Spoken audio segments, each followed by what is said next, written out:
The Minuteman, Militia, Survival, Rifleman's Loadout. It's Survival Commando here with you. 7.62 NATO, it's a battle rifle. And I've made just a few add-ons. I've got a palm rest here because I have a really big hand. The grip that comes on those is really not big enough. But I do like these. These are good in the winter too, with the big mitten trigger finger, so they're always a good weapon. I like the sights on them, and it has a carry handle on it which folds down. Now I put a rail on it so I can have this aim point, and I can also see my iron sights right through here, no problem. And I also got a bayonet on it, and I highly recommend having a bayonet on your weapon available, because if you don't have a bayonet, you really don't have a combat rifle. You've just got a carbine. And over the years, there's been this trend to have, you know, shorter barrels with floating rails, and you know, no bayo. You really need a melee weapon of some type, because you never know. I mean, close combat is still always going to be a thing, no matter what. So here's a closer look at it. This is a G3 German Army bayonet. Also works pretty decent as a, field knife, assassination dagger, you know, that kind of thing. Covert stuff. But it's pretty stout. I was glad to finally have this. It's easy to get a sit-me bayonet, where it used to be. It's a little bit harder to get these. And it is different from the set-me. It has a different kind of mounting boss on it and everything like that. But like I said, you know, you never know when it comes to close-up melee weapons. You know, it's not just a World War I thing.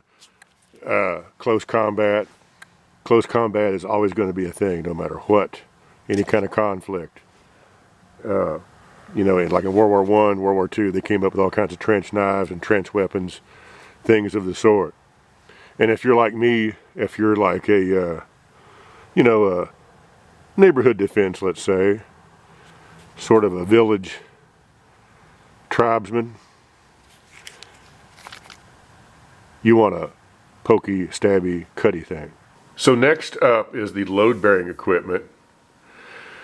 And you know, we already went over the bayonet and everything, and this is just a simple setup. This is like a tier 1 setup for a quick recon, you know, not really an extended stay type of thing, an extended ruck.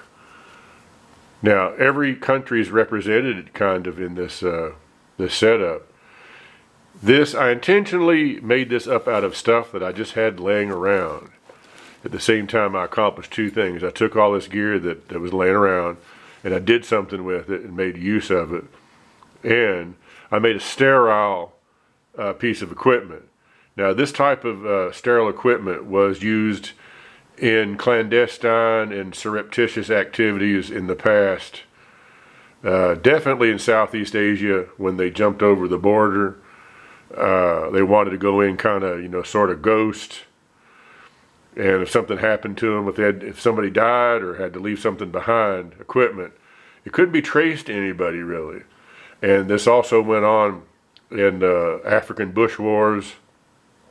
You'll see that when South Africa is involved, and Angola, maybe even in Rhodesia and places like that. The Congo, they may have done, you know, that type of thing, but I do know that they did that in the Angolan bush wars when they were kind of, you know, you know, spooks and, you know, ninja types, the kind of people that went to Africa and Central America and kind of messed around.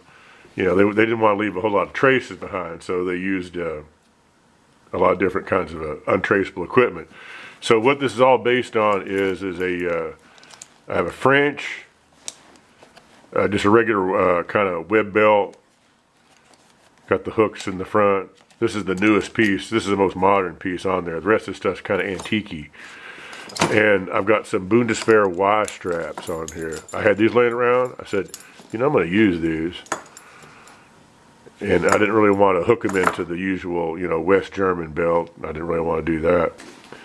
And next up is a French, again, old French, or maybe Belgian. I think it's French, or, you know, or maybe such of the sort. A gas mask bag. Some of these militaries may have used some of the same stuff. It's got little pouches on the side. This is a gas mask bag, but I'm not using it for that. I'm using it for a sustainment pouch. I like it that it's straight up and down rather than wide like a butt pack. And just the usual stuff in here. This is kind of self-explanatory. I've got a little trauma kit in there. Let's see, a sniper net, sweat rag kind of thing. Let's see what else. An MRE. So this is for, like, you know, just quick survival stuff. Let's see what else is in there. That's that as far as that's concerned. Let's see. I need to take inventory of a lot of this stuff, so it's not a little tactical light. As a backup if I need it. All right. Now these pouches, I obtained these. This is the only thing I think I got off the internet. I think everything else was just kind of laying around junk. And in here, I'm saying, I don't know if you know the country of origin of these, let me know in the comments, because I'm not for sure. It didn't say when I ordered them. And I was looking for something like this. I'm saying that they're not Spanish, they're not Portuguese. I'm thinking early West German foul mags. Or set me, maybe, I don't know. Let's see. What I got in here. They got snaps on them and no Velcro. So there's a compass in there. Just a Lenzetic compass. I'll just put that back in there. That needs to be in there.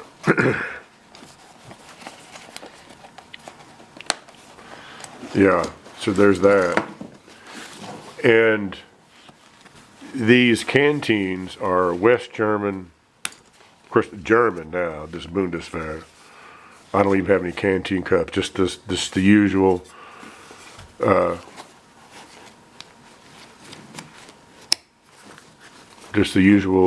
here canteens that you see.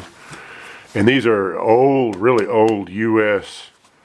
canteen covers. They don't even have, they're so old that they don't even say U.S. anymore. It might even be World War I or close. I don't know. World War II. These are really old. I've got two of them. I got these like at a flea market or something. So you got German, U.S., French, German again for the straps, Bundesarmee. These are great, really good quality. And some sort of undetermined battle rifle magazine pouches. Let's see here. And in here, on this side, it only holds one each, really, as far as that is concerned. I couldn't get more than one in there each. It's okay. I can always add more somewhere else. But I kind of like these. And they're definitely sterile. So that is that as far as that's concerned. Very unique. Nobody else has anything quite like this, I don't think.